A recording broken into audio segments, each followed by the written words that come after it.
जय हिंद साथियों मैं अजय प्रजापति आप सभी का अपने YouTube channel EP coaching class में हार्दिक स्वागत करता हूं। साथियों, जैसा कि आप सभी लोग जानते हैं कि इस YouTube चैनल पर जीके जीएस का क्वेश्चन बहुत ही शानदार तरीके से अपलोड किया जाता है। तो जैसा कि आप सभी को व्हाइट बोर्ड पर लिखा हुआ प्रश्न दिखाई दे रहा होगा, आज हम इस प्रश्न को बहुत ही शानदार तरीके से पढ़ने वाले हैं।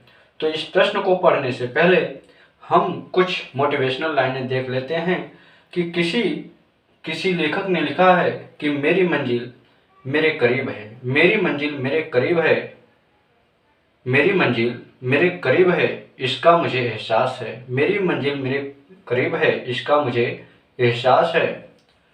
घमंड नहीं मुझे अपने इरादों पर, घमंड नहीं मुझे अपने इरादों पर, ये मेरी सोच और हौसले का विश्वास है।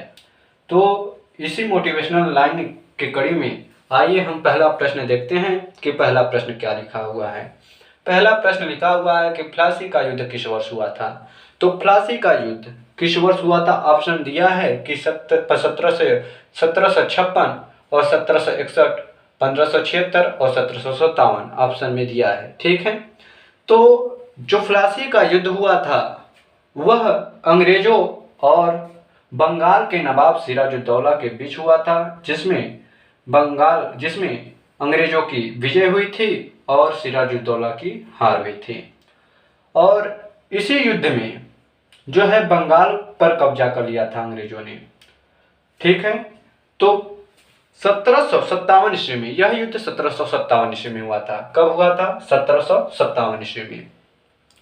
दूसरा क्वेश्चन लिखा है कि गांधी जी ने भारत में अपनी राजनीतिक गतिविधियों का प्रारंभ कहां से किया था, यानी किस स्थान से की थी। तो गांधी जी ने अपनी प्रारंभिक राजनीतिक गतिविधियों का प्रारंभ जो है 1917 ईस्वी में चंपारण आंदोलन से की थी। यह आंदोलन जो है किसानों के पक्ष में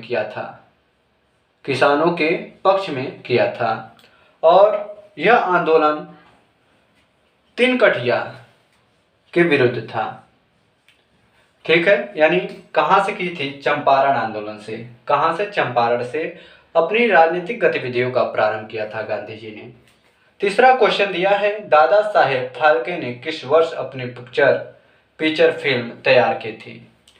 तो दादा साहेब द्वारा तैयार किए गए फिल्म का नाम है राजा हरिश्चंद्र। राजा हरिश्चंद्र पहली ना बोलने वाली फिल्म है। यह फिल्म सन 1913 ईस्वी में तैयार किया गया था। किस वर्ष? सन 1913 ईस्वी में। तो ऑप्शन नंबर सी क्या है? सही है। ऑप्शन नंबर सी क्या है? सही है। ठीक है, चौथा क्वेश्चन कह रहा है कि 1931 में भारत में पहली बोलने वाली फिल्म कौन सी थी। यानी भारत में बोलने वाली फिल्म सन 1931 ईस्वी में तैयार किया गया था। वह आदेसर ईरानी के द्वारा तैयार किया गया था। बोलने वाली फिल्म जो है भारत में सन 1931 ईस्वी में तैयार किया गया था, वह उस फिल्म का नाम था आलम आरा। यानी ऑप्शन नंबर बी क्या है? सही है। राज्यसभा का लास्ट क्वेश्चन है, राज्यसभा का सभापति चुना जाता है, यानी राज्यसभा का सभापति किसके द्वारा चुना जाता है? राज्यसभा के निर्वाचित सदस्य द्वारा, राज्यसभा के सभी सदस्य द्वारा, संसद के निर्वाचित सदस्य द्वारा, संसद के सभी सदस्य द्वारा। तो संसद के सभी सदस्य द्वारा चुना जाता है। ऑप्शन नंबर डी क्या है? सही है। यानी जो संसद होता है, संसद में उच्च सदन को राज्यसभा कहा जाता है। संसद में उच्च सदन को राज्यसभा कहा जाता है। राज्यसभा का पदेन सभापति उपराष्ट्रपति होता है। उपराष्ट्रपति जो होता है राज्यसभा का पदेन सभापति होता है। भारतीय संविधान के अनुच्छेद 63 में यह कहा गया है कि भारत में एक उपराष्ट्रपति होगा। इस उपराष्ट्रपति का